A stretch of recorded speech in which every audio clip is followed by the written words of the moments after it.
Commander Jake Morrison watched the stars through the main window of his ship Liberty and saw something that made his heart race fast. 3 silver ships moved toward Earth like floating metal birds, but they were bigger than any building he had ever seen. The alien ships had smooth curves and bright lights that pulsed in patterns Jake could not understand. His crew stood behind him, and everyone was quiet because they knew this day would change everything for humans forever. Lieutenant Amy Collins sat at her control desk and listened to the strange sounds coming through the radio waves. The aliens were trying to talk to them using math and pictures that appeared on her screen. She pressed buttons and tried to send back the same signals to show the visitors that humans were smart enough to understand basic messages. Amy had studied alien contact procedures for years, but nothing had prepared her for the real thing happening. Right now, the biggest alien ship sent out a small transport that looked like a crystal bubble filled with colored gas. Captain Ben Parker ordered his crew to let the visitors come aboard, but everyone had to keep their weapons ready just in case. Jake felt nervous sweat on his forehead as he walked to the docking bay, where they would meet beings from another world for the first time in human history. The alien who stepped out of the crystal ship was tall and thin with blue skin that seemed to glow from inside. His name was Ambassador Zethkar, and he spoke perfect English, which surprised everyone. The alien explained that his people had been watching humans for many years and had learned their languages by listening to radio and television signals that traveled through space. Zethkar wore robes made of fabric that changed colors when he moved, and his eyes were large and silver like mirrors. Zethkar told the humans about something called the Galactic Federation, which was like a big club for smart species from different planets. He said over 300 different types of aliens had joined together to share knowledge and live in peace across the galaxy.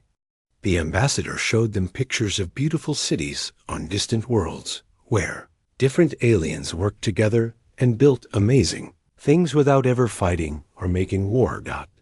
The alien explained that the Federation had rules that all members had to follow, and the most important rule was that war was completely banned everywhere. Istkar said his people had learned long ago that fighting only brought suffering and death, so they had made laws to stop all violence between civilized beings. He told the humans that any species wanting to join the Federation had to prove they could live in peace and give up all their weapons and armies. Dr. Lisa Grant asked many questions about how different aliens lived together without conflicts and disagreements. Zethkar smiled and said the Federation had special ways to help species learn patience and cooperation. He explained that new members received training and guidance to overcome their natural aggressive instincts and become better beings who thought about others before themselves. The ambassador invited Captain Ben Parker and his officers to visit the Federation capital world, where they could see how peaceful civilization really worked. Zethkar showed them videos of huge cities where millions of different aliens lived together in harmony without police or soldiers or any kind of military forces. The alien said humans could have access to advanced technology, medicine that could cure any disease, and the chance to explore thousands of worlds throughout the galaxy. But first, humans would need to prove they were ready for such responsibility. Zethkar explained that Earth still had too many weapons and armies, which made other Federation members nervous about accepting humans as new partners. The ambassador said his people understood that humans had used warfare to solve problems in the past, but now they needed to grow beyond such primitive methods. Jake Morrison felt excited about the possibilities, but also worried about what the aliens really wanted from humanity. The Federation seemed almost too good to be true, with their promises of peace and advanced technology. Something deep in his mind warned him that giving up all weapons might not be the smart choice when dealing with beings they had just met. Captain Ben Parker asked what would happen if humans chose not to join the Federation and Zethkar's expression became serious. The alien said that species who rejected the invitation to join civilized galactic society usually remained isolated on their homeworlds forever. They would miss out on all the benefits of Federation membership and would never be allowed to travel beyond their own solar system. The ambassador gave the humans exactly 1 Earth year to make their decision. During that time, they could send representatives to visit Federation worlds and learn more about how the galactic community operated. But if humans wanted to join, they would need to completely dismantle their military forces and submit to Federation oversight to ensure they followed all the peace laws correctly. Amy Collins noticed that Zethkar seemed uncomfortable whenever humans mentioned their history of warfare and competition. The alien acted like these were diseases that needed to be cured rather than natural parts of human nature.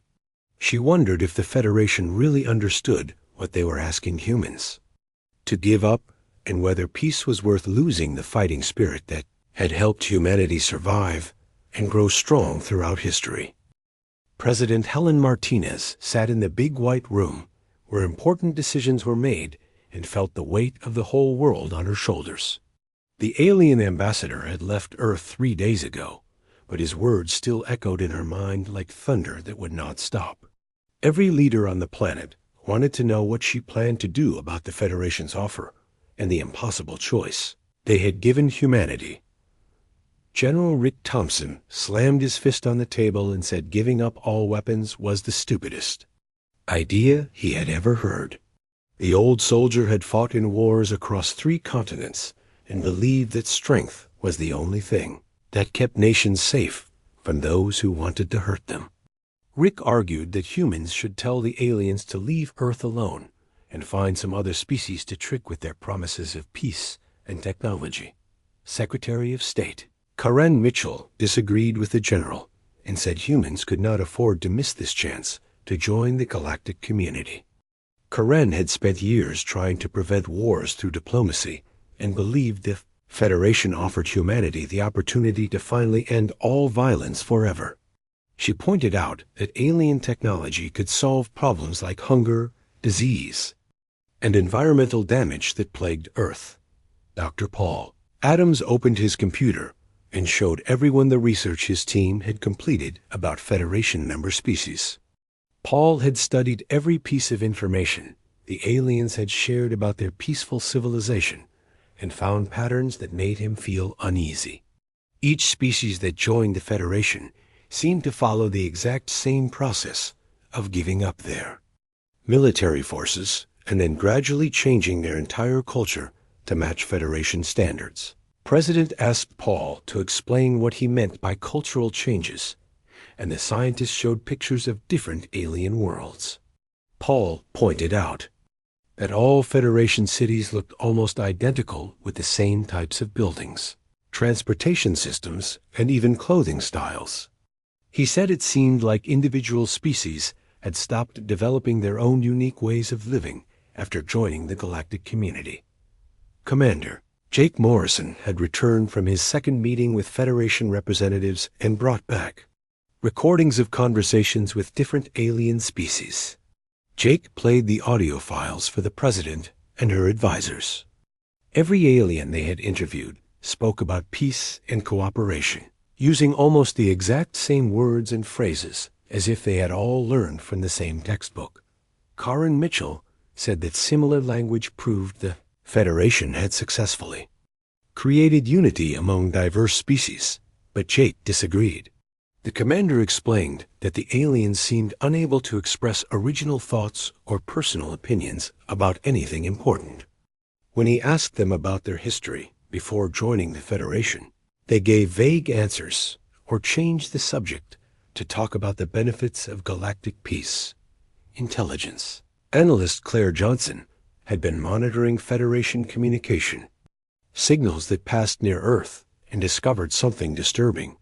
Claire had broken the encryption on several alien transmissions and found messages discussing humanity's aggressive tendencies and dangerous levels of independent thinking.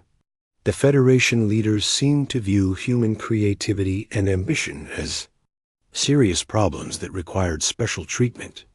Dr. Paul Adams shared more troubling information about what he called the pacification process. Paul had analyzed brain scans of Federation aliens and found evidence of neural modifications that reduced activity in areas responsible for aggression, curiosity, and individual decision-making. The scientist believed the Federation was using advanced technology to permanently alter the minds of member species. President Martinez asked if the changes were reversible, but Paul shook his head sadly. The brain modifications appeared to be permanent and designed to make beings more cooperative, but less capable of independent thought or creative problem-solving. Paul said this would explain why Federation technology had not advanced significantly in over 2,000 years, despite having hundreds of different species working together. General Rick Thompson said the Federation was not offering partnership, but conquest through deception. The military leader argued that any civilization capable of changing the minds of other species could not be trusted to keep their promises about peaceful cooperation. Rick believed the aliens wanted to turn humans into obedient servants who would provide resources and labor without ever questioning. Federation authority Claire Johnson reported that she had intercepted additional communications suggesting the Federation was preparing something called Special Integration Procedures for Humanity. The messages indicated that human psychological resistance was higher than expected and would require more intensive conditioning than typically used on new member species. Karen Mitchell still believed diplomacy was the best option, but admitted the evidence was concerning. The Secretary of State suggested that humans could pretend to cooperate with Federation demands while secretly maintaining defensive capabilities. Karen proposed a strategy of appearing to comply with alien requirements while actually preparing for the possibility that the Federation's true intentions were hostile. President Martinez made the decision that would determine humanity's future. Helen announced that Earth would publicly accept the Federation's terms and begin dismantling military forces as requested. However, she also authorized a classified program to maintain hidden defensive capabilities and develop countermeasures against alien influence. The president said humans would smile and cooperate while secretly preparing for the worst. Dr. Paul Adams was placed in charge of studying Federation mind control technology and finding ways to protect human consciousness from alien interference. General Rick Thompson would oversee the creation of concealed military installations and weapons, systems that could be activated if the Federation proved to be an enemy. Claire Johnson would continue monitoring alien communications and gathering intelligence about Federation activities throughout the galaxy. Jake Morrison felt proud of his president's wisdom in choosing both caution and preparation. The commander understood that humans were about to begin the most dangerous deception in their history by pretending to be weak while actually growing stronger in secret. Jake believed that human survival depended on their ability to outsmart aliens who thought they understood everything about warfare and conquest. Colonel Steve Rogers floated in zero gravity inside a hidden asteroid base that officially did not exist anywhere in government records. The facility had been carved out of a large rock drifting between Mars and Jupiter, where Federation sensors could not detect human activity. Steve watched his engineers install the latest weapon systems, while news reports on Earth showed military bases being dismantled and soldiers returning to civilian jobs. Operation Mindforge had become the most secret project in human history, with only a few hundred people knowing the truth about what was really happening. Steve commanded teams of scientists, soldiers, and engineers who worked around the clock to build a hidden military force while the rest of humanity believed their leaders had chosen peace over strength. The colonel felt proud to be part of the deception that might save his species from alien control. Dr. Monica Kim studied brain scans of Federation aliens in her underground laboratory beneath the Swiss mountains. Monica had volunteered for the dangerous job of understanding how the alien mind control technology worked and finding ways to protect human brains from similar interference. Her research team had discovered that Federation neural programming attacked specific areas of the brain, responsible for creative thinking and individual willpower. A neuroscientist had made a breakthrough discovery that Federation mind control relied on electromagnetic frequencies that could be blocked using properly designed shielding. Monica developed small devices that could be implanted under human skin to protect against alien influence without being detected by Federation scanners. The protection system would allow humans to resist mental conditioning while appearing to be affected by pacification procedures. Lieutenant Amy Collins worked from a communications center, hidden inside an abandoned mine where her team monitored all Federation activity in the solar system. Amy had become an expert at reading alien communication patterns and could predict Federation movements hours before they happened. Her intelligence reports helped human forces stay one step ahead of alien surveillance while maintaining the illusion of cooperation. Amy discovered that the Federation was conducting secret scans of human brain activity from their ships in orbit. Around Earth, the aliens were trying to measure how effectively their peaceful influence was changing human psychology and seemed confused by the results. Federation messages indicated they expected to see greater reductions in human aggression and independent thinking by now. Captain Ben Parker commanded a fleet of stealth ships, built using reverse-engineered alien technology combined with human innovation. Ben's vessels could move through space without being detected by Federation sensors and carried weapons designed specifically to exploit weaknesses in alien defenses. The captain spent months training his crews for combat scenarios that the peaceful Federation believed were impossible. The human fleet practiced attack patterns that violated every rule of civilized warfare according to Federation standards. Ben taught his pilots to use tactics based on chaos, unpredictability, and individual initiative rather than the orderly formations preferred by alien military forces. The captain believed that human creativity in battle would give them advantages that technologically superior enemies could never anticipate. Dr. Monica Kim made another disturbing discovery about Federation member species during her research into alien psychology. Monica found evidence that the neural programming did more than just reduce aggression and independence. The mind control technology also enhanced certain traits like obedience, conformity, and willingness to sacrifice individual needs for group harmony. The scientists realized that Federation aliens were not just peaceful, but had been turned into perfect servants who could never question authority or resist commands from their leaders. Monica understood that the same fate awaited humanity if they failed to protect themselves from alien influence.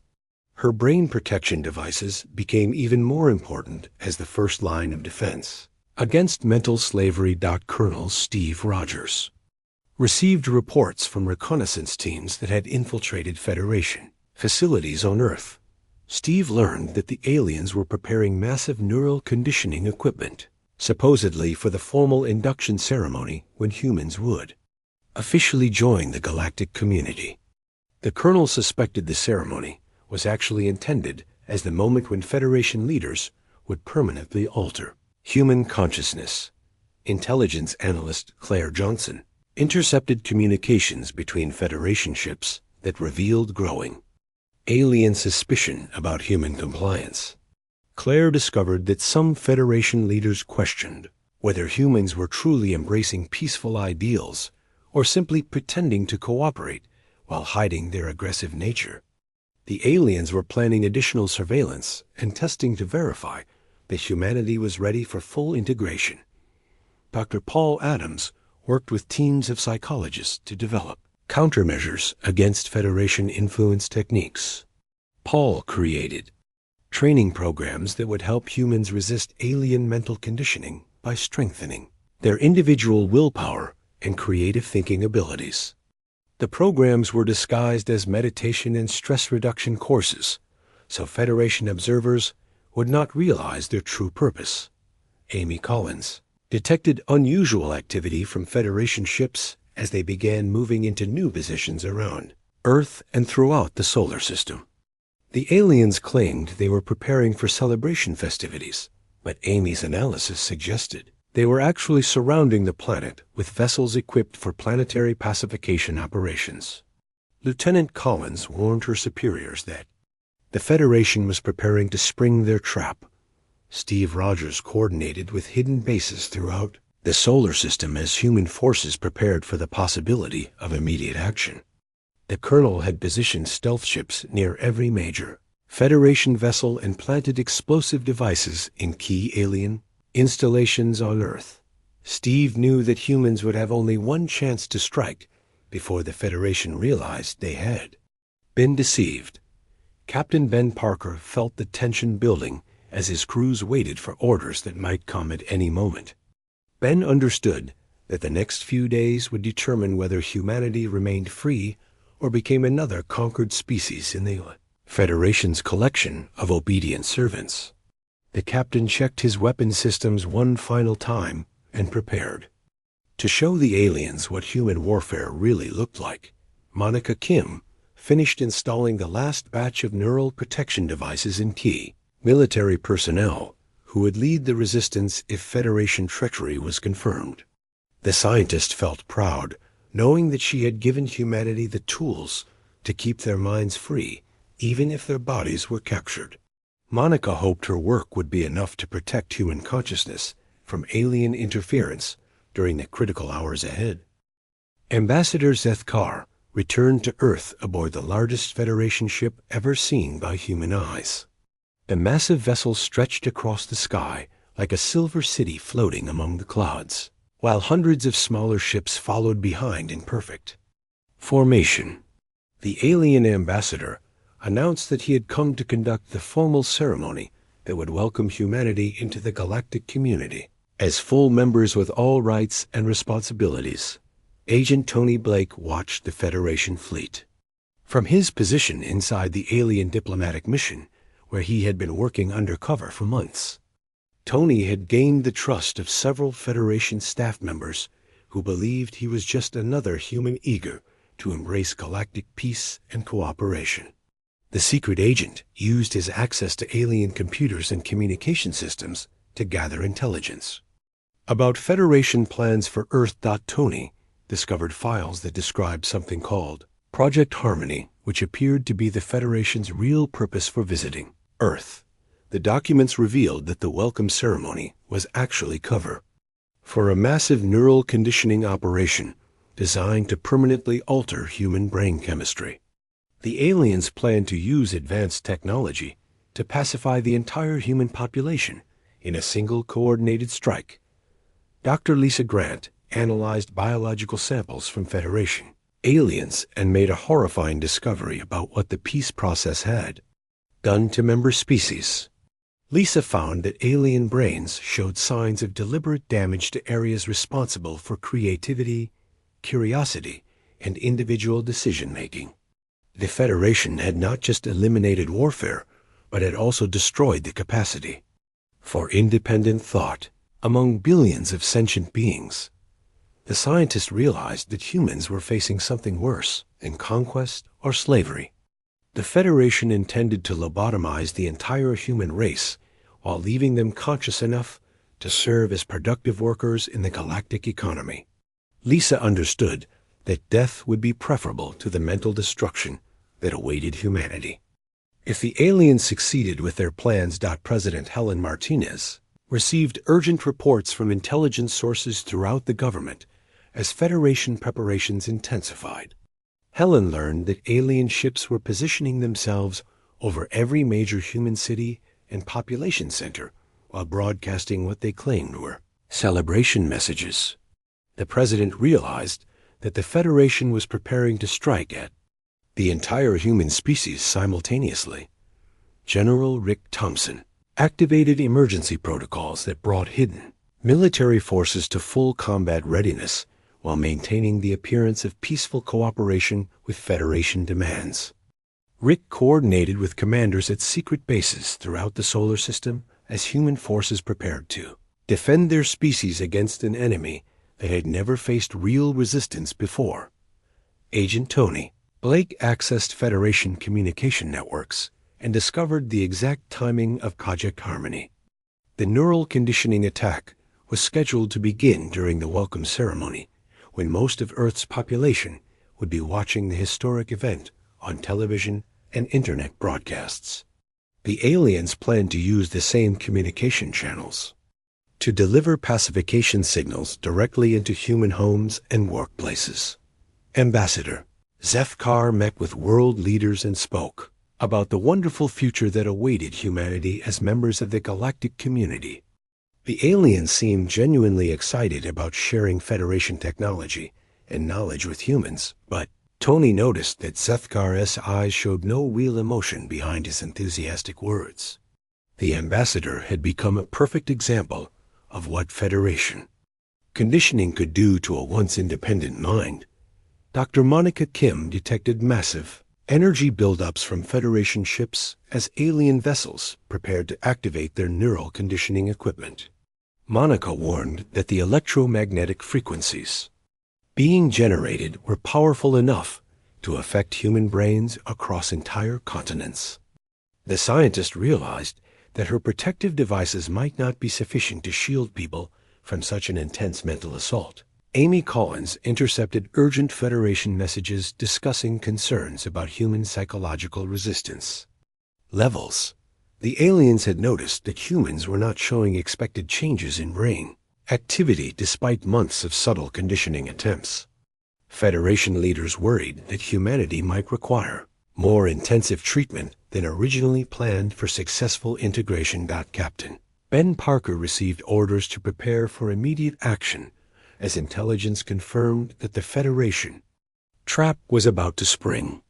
Ben felt his heart racing as he realized that the next few hours would determine whether humans remained free beings or became mindless servants in an alien empire. The captain checked his weapons one final time and prepared to give the Federation their first real taste of human warfare. Claire Johnson detected the activation of Federation neural conditioning systems as alien ships began broadcasting pacification frequencies toward Earth. Claire watched her instruments spike with electromagnetic activity while Federation communications confirmed that Project Harmony had begun. The intelligence analyst immediately sent warning signals to all hidden human military installations. Dr. Paul Adams monitored brain activity readings from volunteers wearing Monica's protective devices and saw that the alien assault was partially working even through the shielding.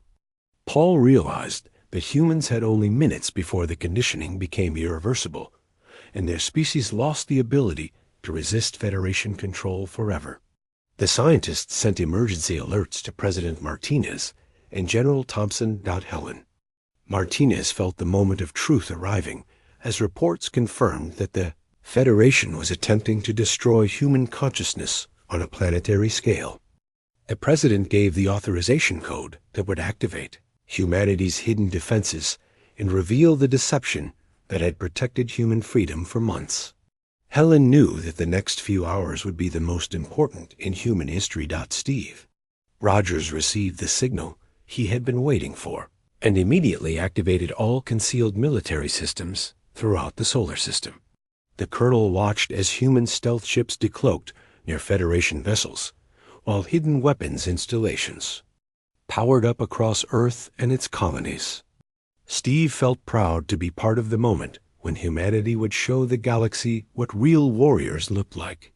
Zefkar suddenly stopped speaking during his ceremony broadcast as Federation sensors detected massive human military activity that should not have existed. The alien ambassador's face showed confusion and then growing alarm as he realized that humans had been deceiving the Federation for months. Zefkar tried to contact his fleet commanders, but found that human jamming systems were blocking all Federation communications. The Battle of Luna began when Commander Jake Morrison led his stealth squadron in a surprise attack against the Federation flagship orbiting Earth's moon. Jake's ships emerged from behind lunar mountains like deadly shadows coming alive, while Federation sensors screamed warnings that their crews could not understand. The alien vessel tried to raise defensive shields, but human weapons struck before the peaceful species could react to sudden violence. Federation Captain Veltar stared at his control screens in complete shock as explosions ripped through his ship's hull. The alien commander had never experienced actual combat, and his mind struggled to process the reality of beings who would deliberately cause harm to others. Veltar tried to follow standard Federation protocols for dealing with aggressive behavior, but discovered that none of their procedures worked against enemies who refused to be reasonable. Human fighters swarmed around the massive alien ship like angry insects attacking a giant that had disturbed their nest. Jake Morrison coordinated the assault using tactics that violated every principle of civilized warfare according to Federation standards. The human pilots used unpredictable flight patterns, targeted non-military systems to create chaos, and showed no mercy for an enemy that had tried to destroy their species' ability to think freely. Colonel Steve Rogers launched simultaneous attacks on Federation installations throughout the solar system from his hidden bases. Steve's forces struck with precision and fury that shocked alien defenders, who had never imagined that peaceful species could organize such effective resistance. The Federation troops tried to surrender when they realized they were outmatched, but human commanders ignored their attempts at negotiation. Dr. Monica Kim activated her most powerful weapon against the Federation fleet by broadcasting electromagnetic frequencies designed to reverse alien neural conditioning. Monica's transmission reached Federation ships throughout the solar system and began awakening suppressed memories in alien crew members who had forgotten what individual thought felt like. The scientist watched her instruments as centuries of mental programming started to break down across the enemy fleet. Captain Ben Parker led his squadron against a Federation command ship near Jupiter and discovered that alien crews were beginning to experience psychological breakdowns as their conditioning failed. Ben watched through his view screen as Federation aliens stumbled around their ships in confusion, while long-suppressed emotions and memories flooded back into their consciousness. The captain realized that humans were not just winning a military battle but liberating minds that had been enslaved for generations. Lieutenant Amy Collins detected massive communication failures throughout the Federation fleet as alien commanders lost control of their crews. Amy intercepted desperate messages from Federation leaders, trying to understand why their perfectly obedient servants were suddenly questioning orders and demanding explanations for their stolen histories. The communications specialist realized that Dr. Monica's reversal frequency was working better than anyone had hoped. On the Federation flagship, alien crew members began to remember their lives before joining the galactic community. Engineer Kexmo suddenly recalled his homeworld's rich artistic traditions that had been suppressed by Federation cultural standards. Weapons Officer Drynaka remembered the excitement of scientific discovery before her curiosity had been programmed away. Medical technician Zorlin felt anger for the first time in decades as he realized how much had been taken from his people. The awakening aliens turned against their commanders and demanded to know why their memories had been altered and their natural instincts suppressed. Federation officers tried to maintain order, but found that their authority meant nothing to crew members who were rediscovering their individual personalities.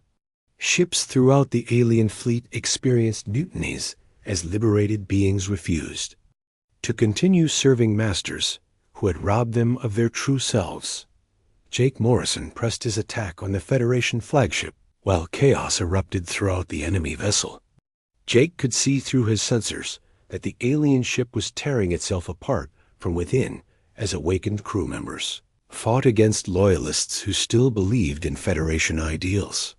The commander felt satisfaction knowing that human ingenuity had found a way to turn the aliens' greatest weapon against them. General Rick Thompson coordinated the overall battle from his command center and watched with amazement as Federation resistance collapsed faster than anyone had predicted.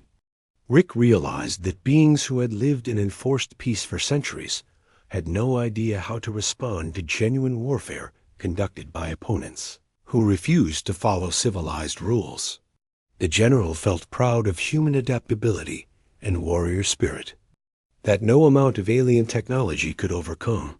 Steve Rogers received reports that Federation bases on Earth were surrendering as their alien personnel experienced mental breakdowns from the reversal frequency.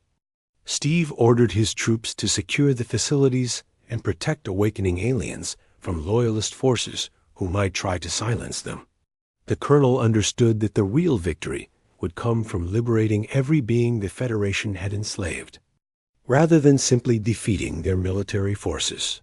Dr. Monica Kim detected signs that her neural reversal process was spreading beyond the immediate battle zone as awakened. Federation crew members began broadcasting their own liberation frequencies to other ships throughout the galaxy. Monica realized that the awakening was becoming self-sustaining and would continue to spread until every Federation member species regained their stolen consciousness. Captain Ben Parker watched a Federation battleship near Saturn suddenly stop firing and begin transmitting surrender signals as its crew experienced mass awakening. Ben could see through his instruments that the alien vessel was broadcasting Monica's liberation frequency to other ships in the area. The captain understood that humans had started a chain reaction that would free billions of enslaved minds across the galaxy. Amy Collins intercepted communications from Federation homeworlds reporting widespread uprisings as the neural reversal signals reached distant star systems. Amy heard the voices of alien species rediscovering their lost cultures, forgotten dreams, and suppressed anger at generations of mental slavery. The lieutenant realized that humanity had not just won a battle, but had sparked a galactic revolution. For mental freedom, Jake Morrison led his squadron toward the Federation flagship's bridge, where Ambassador Zethkar was trapped with the last loyal crew members. Jake felt no hatred toward the alien ambassador, who had been as much a victim of Federation conditioning as any other member species. The commander prepared to complete the liberation of the flagship and capture the aliens who had tried to steal humanity's greatest treasure, which was their ability to think and dream as free beings. The ancient Dalinari emerged from their hidden chambers deep within the Federation capital world as their carefully constructed empire began crumbling around them.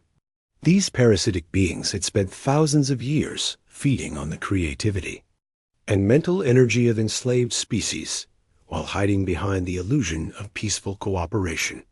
The Dalinari looked like twisted combinations of insect and plant life, with tentacles that could penetrate other beings' minds and drain their individual consciousness. Supreme Dominari Zethanos activated the emergency control systems that were supposed to force absolute obedience from all Federation member species. Zethanos expected billions of alien minds to immediately return to perfect compliance, but instead received reports of widespread rebellion as awakened species destroyed the neural implants they had never known existed. The parasitic leader realized that something had gone terribly wrong with their plan to add humanity to their collection of mental slaves. Captain Ben Parker led the assault on the Federation capital world alongside representatives from dozens of newly liberated alien species who had joined the human cause. Ben watched former Federation soldiers fighting beside his troops as they battled through automated defenses toward the Dominari stronghold. The captain felt amazed at how quickly former enemies had become allies once they understood the truth about their situation. Dr.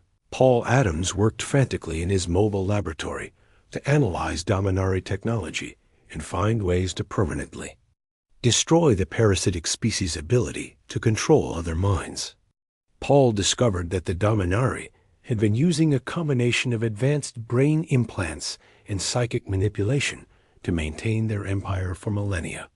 The scientists developed countermeasures that would protect liberated species from future mental attacks. Commander Jake Morrison fought through the corridors of the Dominari fortress alongside aliens from species he had never seen before, but who all shared the same goal of ending mental slavery forever. Jake marveled at the diversity of beings who had been hidden beneath Federation conditioning and realized that the galaxy was far more interesting than the uniform civilization the parasites had created. The Dominari made their final desperate attempt to maintain control by activating planet-killing weapons aimed at worlds where rebellions were strongest. Supreme Dominari Zephanos declared that if the parasites could not rule the galaxy, then no one would survive to enjoy freedom. The alien tyrant began charging massive energy weapons that could destroy entire star systems. Lieutenant Amy Collins detected the Dominari weapons systems powering up and immediately transmitted warning signals to all liberated fleets throughout the galaxy. Amy coordinated with alien communication specialists from dozens of species to create a unified defense network that could respond to threats faster than any single government. The lieutenant felt proud to be part of the first truly cooperative Galactic Alliance based on respect rather than fear. Steve Rogers led a strike team directly toward the Dominari Weapon Control Center while explosions shook the ancient fortress around them. Steve fought alongside warriors from species that had been enemies just hours before, but now shared a common purpose in destroying the parasites who had stolen their histories. The colonel realized that true cooperation was only possible between beings who chose to work together rather than those forced into artificial harmony. Dr. Monica Kim discovered that many Federation aliens retained permanent damage from centuries of neural conditioning and began developing rehabilitation programs to help them recover their full mental capabilities. Monica worked with alien scientists who were rediscovering their natural curiosity and creativity after generations of suppression. The human neuroscientist felt honored to help restore what the Dominari had tried to destroy forever. President Helen Martinez addressed the liberated galaxy from Earth and offered humanity's friendship to all species, seeking to build a new civilization based on genuine cooperation and mutual respect. Helen explained that humans had pretended to embrace the Federation's false peace while secretly preparing to defend their right to think freely. The president promised that the new Galactic Alliance would protect individual consciousness as the most sacred right of all sentient beings. Jake Morrison reached the central chamber where Supreme Dominari Zephanos was making a final attempt to activate the planet-killer weapons. The parasite had grown enormous by feeding on stolen mental energy, and its tentacles writhed with desperate fury as it realized that its empire was ending. Jake felt no sympathy for a being that had caused the suffering of countless billions. Across the galaxy, the final battle erupted as human forces and liberated aliens fought the last Dominari defenders in the heart of their ancient stronghold. Ben Parker and his allies destroyed the weapon control systems just seconds before they would have fired on populated worlds. Steve Rogers captured the parasitic leaders who had orchestrated the greatest crime in galactic history by stealing the minds of entire civilizations. Amy Collins established communication networks that connected liberated worlds across the galaxy and allowed species to share their rediscovered cultures with beings who understood the value of freedom. The lieutenant watched as art, music, literature, and scientific discoveries that had been suppressed for centuries began flowing between worlds in a celebration of consciousness restored. Dr. Paul Adams helped establish research stations where scientists from hundreds of species worked together to understand Dominari technology and ensure that such mental slavery could never be imposed again. Paul felt amazed at the rapid scientific progress possible when creative minds were free to pursue knowledge without artificial limitations. Monica Kim opened treatment centers throughout the galaxy where beings damaged by Federation conditioning could recover their full mental capabilities with help from specialists who understood both the technology and psychology involved. Monica realized that healing would take generations, but felt confident that liberated minds would find ways to overcome even the deepest programming. President Martinez announced the formation of the Free Mind Alliance based on principles that protected individual thought while encouraging voluntary cooperation between species who chose to work together. Helen explained that the new alliance would have no central authority capable of imposing its will on member worlds, because true peace could only exist between beings who remained free to choose their own paths. Jake Morrison stood on the bridge of his ship and looked out at the galaxy that humans had helped liberate from mental slavery. The commander knew that many challenges lay ahead as billions of beings learned to live as free individuals after centuries of artificial harmony. Jake felt proud that humanity's refusal to surrender their mental independence had sparked the greatest liberation in galactic history and proved that the most dangerous enemy of tyranny was a mind that refused to be conquered.